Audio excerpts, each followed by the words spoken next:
Hari ini mari kita meluangkan waktu untuk belajar firman Tuhan berjudul Kasih Tuhan Bersinar Melalui Mahakarya Dunia. Saudara-saudari, pernahkah Anda dengar dongeng Danau Angsa? Menurut saya, cerita Danau Angsa kelihatannya ada kemiripan dengan kehidupan kita di dalam iman. Ceritanya dimulai, seorang putri menolak pinangan penyihir. Penyihir ini mengutuk sang putri sehingga menjadi angsa pada siang hari dan berubah kembali menjadi seorang putri waktu matahari terbenam. Suatu hari, seorang pangeran pergi memburu bersama dengan pegawainya. Salah seorang pegawainya hampir memanah seekor angsa. Namun tiba-tiba angsa-angsa menjadi manusia. Sang pangeran menghentikan pegawainya memanah dan pergi kepada seekor angsa yang paling indah untuk mendengarkan kisahnya.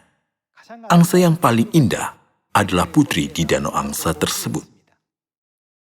Sama seperti putri tersebut, menjadi angsa karena dikutuk oleh penyihir yang jahat itu.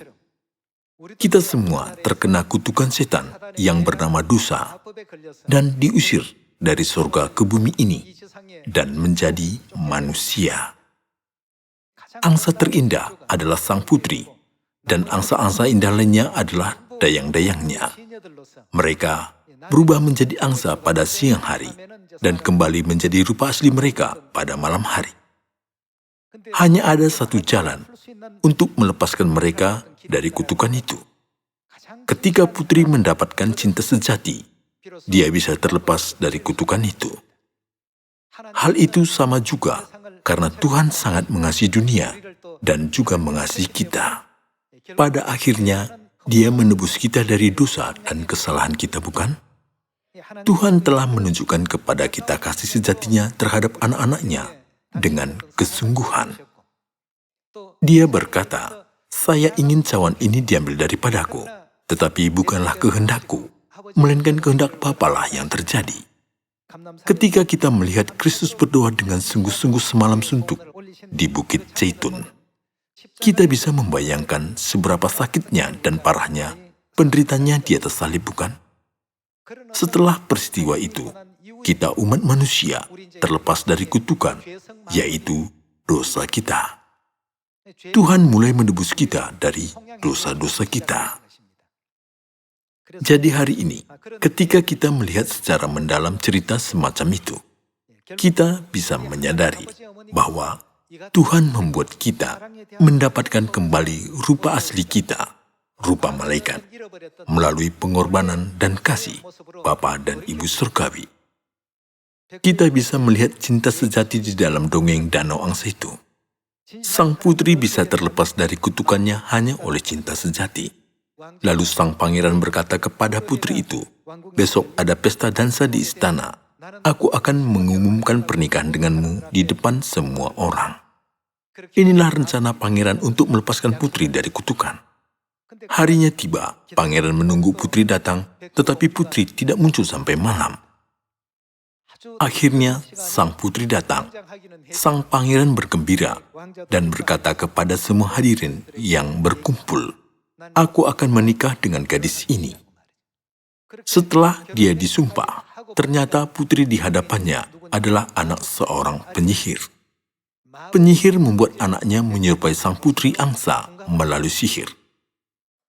Saat hal itu terjadi, sang putri angsa melihat pemandangan itu. Karena itu menyakiti hatinya dan dia sangat terluka. Di antara dua wanita, satu wanita hanya penampilannya putri dan sebenarnya anak perempuan penyihir yang jelek. Dan satu lain adalah sang putri yang sungguh-sungguh ingin dia nikahi. Namun, karena dia sudah bersumpah dengan anak perempuan penyihir, tidak ada pilihan lain selain dari dia harus hidup bersama orang itu. Setelah itu dia pergi kepada putri dan berkata, "Saya mengucapkan janji dengannya karena rupanya persis dengan dirimu. Tetapi aku akan mengalahkan penyihir itu untuk engkau bisa mencari kembali rupa aslimu." Walaupun begitu, sayangnya sang putri memilih kematian dengan melompat ke bawah jurang. Sang pangeran bertempur sengit dengan sang penyihir yang berubah menjadi burung hantu. Akhirnya pangeran menusuk penyihir dengan pedangnya, dan penyihir melarikan diri. Setelah pertempuran ini, sang pangeran melompat ke bawah jurang, di mana sang putri telah melompat. Menjelang pagi datang. Anehnya, rupa dayang-dayang putri tetap seperti manusia, walaupun tiba pagi tidak menjadi angsa. Mereka semua kagum melihat rupa mereka. Melaluinya saya menyadari, Tuhan memberkati sang pangeran dan putri, karena cinta sejati pangeran terhadap putri itu. Akhirnya, sang pangeran dan sang putri angsa, dua-duanya kembali hidup dan hidup bahagia. Memang kita tidak berada di dalam keadaan putri angsa itu, tetapi kita semua terlepas dari dosa kita dan bisa kembali ke kerajaan surga, tanah air surgawi kita, oleh karena cinta sejati Tuhan, sampai Dia mengalami kematian bagi kita, bukan? Orang-orang dunia ini juga mengungkapkan kasih Tuhan terhadap umat manusia melalui karya terkenal yang seperti ini. Jika tidak ada kasih besar agung Tuhan ini, kita tidak akan ada sampai sekarang. Jadi, kita harus memberikan kasih agung Tuhan kepada semua orang di dunia ini. Jika mereka menerima kasih Tuhan di dalam hati mereka, Tuhan akan melenyapkan sihir setan yang disebabkan dosa dan akan mencari kembali rupa asli mereka, yaitu rupa malaikat. Semoga Tuhan memberkati. Terima kasih.